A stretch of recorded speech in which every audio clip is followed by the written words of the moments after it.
Now, at the core of digital transformation, one of the biggest challenges that's faced in the public sector that can make or break digital transformation success, in my experience, is public trust.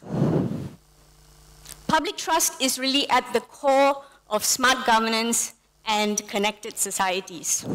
People need to be able to trust that technologies are fair, inclusive, transparent, ethical, trustworthy. This is the only way they will participate, by using these technologies, sharing their data, as well as participating in civic processes. Trusted systems drive inclusion and reduces friction, and in turn accelerates digital transformation. But according to the Edelman's Trust Barometer, which is sort of a measure of how much people trust their governments, we see a troubling picture. Only 42% of people globally trust their governments to do the right thing. Trust in public and private sector institutions are stagnant or in decline. And this is even more pronounced with the younger generation, who are actually set to inherit systems that are increasingly being shaped by artificial intelligence and algorithmic governance.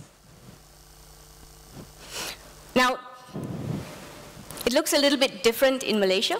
With a trust score of 66, Malaysians still trust and have confidence in public and private institutions. But with trust comes great responsibility.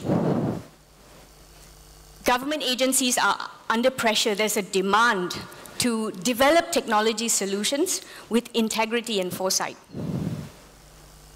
In an AI-powered world, trust cannot be seen as an unconditional or a static. It has to be earned and continuously reaffirmed through ethical design, transparency, and a deep commitment to public good.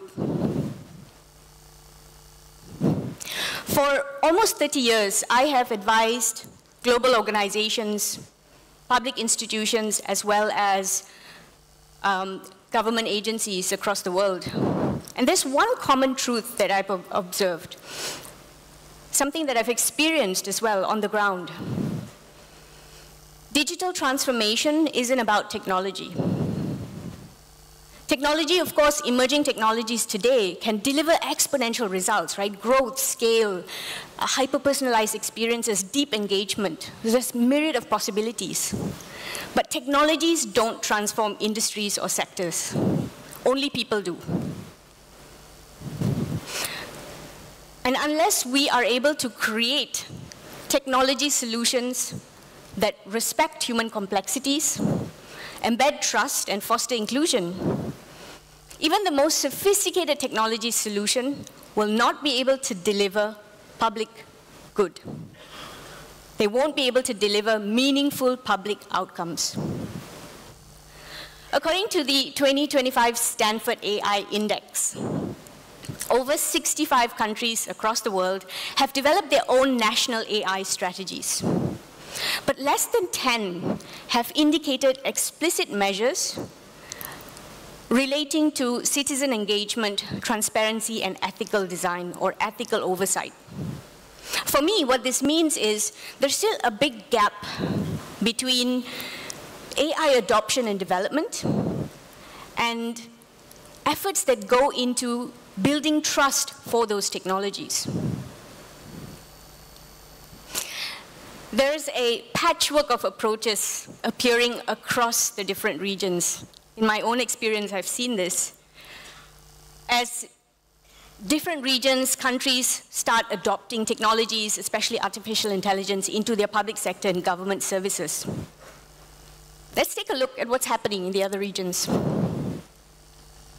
In Europe, they've taken a very strong stance on regulatory, or a regulatory-first approach with the EU AI Act that classifies AI systems according to risk profiles and has very strict compliance requirements for each of those profiles.